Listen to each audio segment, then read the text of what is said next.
Voucher system paiigtingin ng Department of Education upang ma-decongest ang populasyon sa pampublikong paaralan ayon kay Secretary Sani Angara. Kailangan maging creative tayo. Yung maganda yung ginawa ng Taguig dito, meron silang voucher system. Pag masikip na yung public school, binibigyan nila ng voucher yung isang bata para pumili ng private school na malapit. 8 Chief of Police sa Metro Manila inalis sa pwesto sa kabiguang ipatupad ang 5-minute response.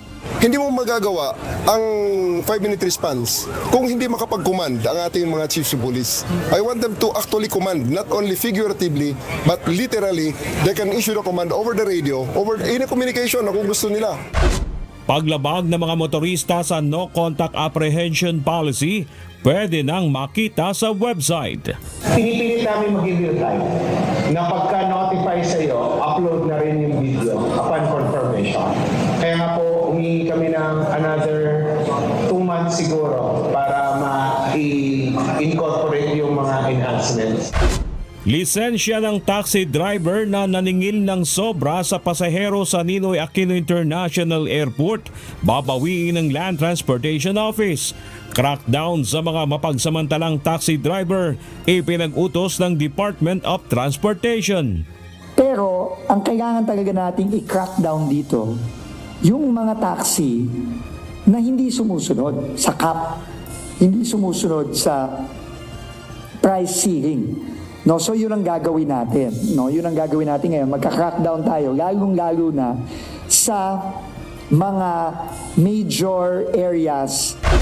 Vice President Sara Duterte hindi na hihingi ng dagdag budget para sa taong 2026. Nakita na natin yon noong nakaraang taon na syempre kung hindi ka sumusunod, hindi ka kaalyado, ay hindi ka mabibigyan ng pondo para sa mga proyekto ng opisina mo.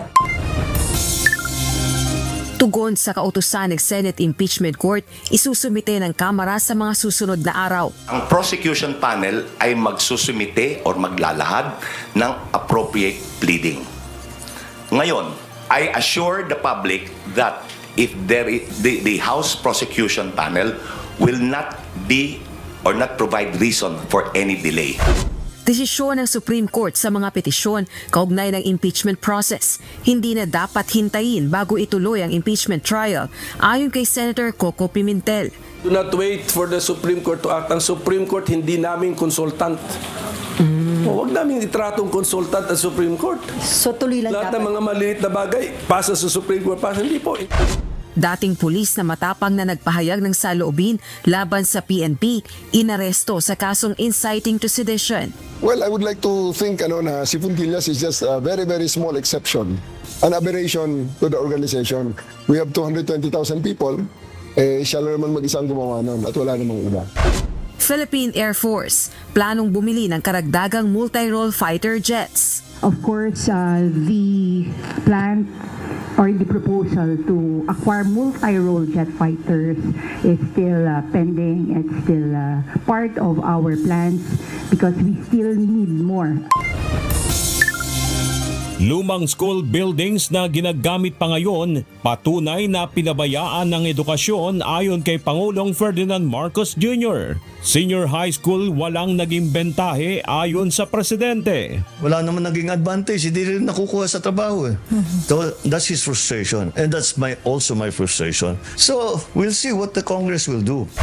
Mandatory repatriation sa mga Pilipino na nasa gitna ng giyera sa Israel at Iran hindi pa kailangan ayon kay Pangulong Ferdinand Marcos Jr. Fuel subsidy sa mga maapektuhan ng posibleng oil price hike dulot ng sigalot ng dalawang bansa, tiniyak. Ang naging problema natin sa pag-evacuate sa kanila ay dahil sa giyera, maraming sarado na airport. Kaya naghahanap tayo ng ruta kung saan sila mailabas. Department of Justice, mayroon umanong impormasyon na humihingi ng asylum sa Germany si Attorney Harry Roque. Attorney Harry Roque muling itinanggi na denied ang asylum bid sa the Netherlands. Alam ko hindi siya nabigyan ng asylum ng Netherlands. Kaya nasa Germany na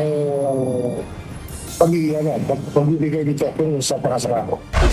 4 na barko ng China Coast Guard tinangkang pigilan ng Philippine Coast Guard at Bureau of Fisheries and Aquatic Resources sa paghuhulog ng payaw sa Hasa-Hasa at Kanduli Shoal.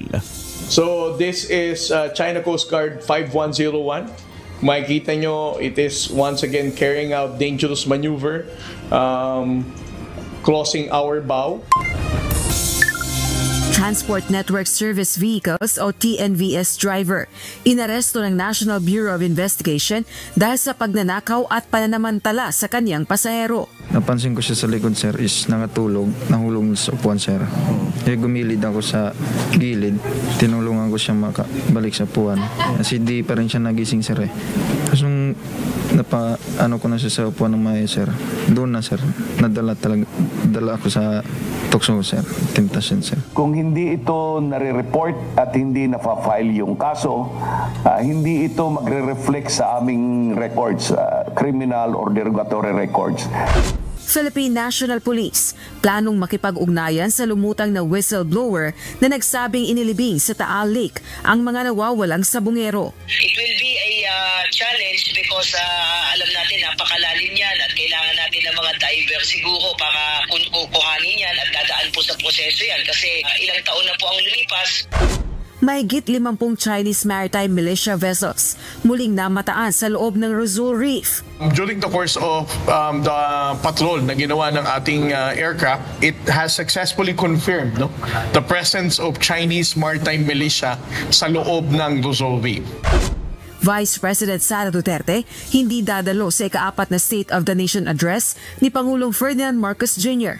Kamara, magpapadala pa rin ng SONA invitation kay dating Pangulong Rodrigo Duterte. We have received a letter from the office that she is not attending. Pangulong Ferdinand Marcos Jr. bukas sa pakikipag-usap ukol sa muling pagsali ng Pilipinas sa International Criminal Court ayon sa Malacanang. Open po siya. Nung huli po kami nag-usap dahil doon pa po natin ito napag-usapan, sinabi po niya na open naman po siya. Mahigit 4 na pisong dagdag sa presyo ng produktong petrolyo nakaambang ipatupad sa susunod na linggo. Piso na dagdag sa pasahe, inaapila na rin ng ilang transport group. 2 days ago, nag-bid kami ni Mr. Vargas kay Chairman Jojo Guadis at yung pisong provision increase, the effect na opinion increase. Dahil may alamang, hindi rin po natin alam, pero palang bigla ang magkataas na magaganap na napakalaki. Siguro po, by next week, babalik kami kay Chairman Jojo Guadis upang mapag-usapan pa nilang mga problema sa anin at transportation. 50% student discount sa pamasahe sa LRT at MRT, epektibo na. Araw-araw yan. Kahit weekday, kahit holiday, 50%. So malaking bagay ito para matulungan yung mga pamilya natin. Bawas yan sa gastos ng mga magulang at yung mga estudyante naman, konting savings sa kanilang baon. Isa sa mga akusado sa kaso ng missing sabungeros na nagsabing inilibing ang mga ito sa Taal Lake, posibleng maging state witness ayon sa Department of Justice. Ang mahalaga, determinado siyang magsabi ng totoo. Yan ang mahalaga sa lahat. Pagbabantay sa karagatan ng bansa, pinaigting ng Philippine Navy kasunod ng pagkakasabat ng 10 billion pesos na halaga ng droga sa Zambales. So this just proves that with the pronouncement of the President that we are shifting from internal security to external defense. The Navy is doing its role in ensuring that our waters are safe, whether from conventional threats and illegal activities. At mga panuntunan o guidelines na mga ipagkakaloob na tulong sa mga displaced Filipino workers na naapektuhan ng gerang Israel-Iran dinetalya ng Department of Migrant Workers. Monitoring at validation ng mga nangangailangan ng tulong sa Middle East nagpapatuloy ayon sa OWA.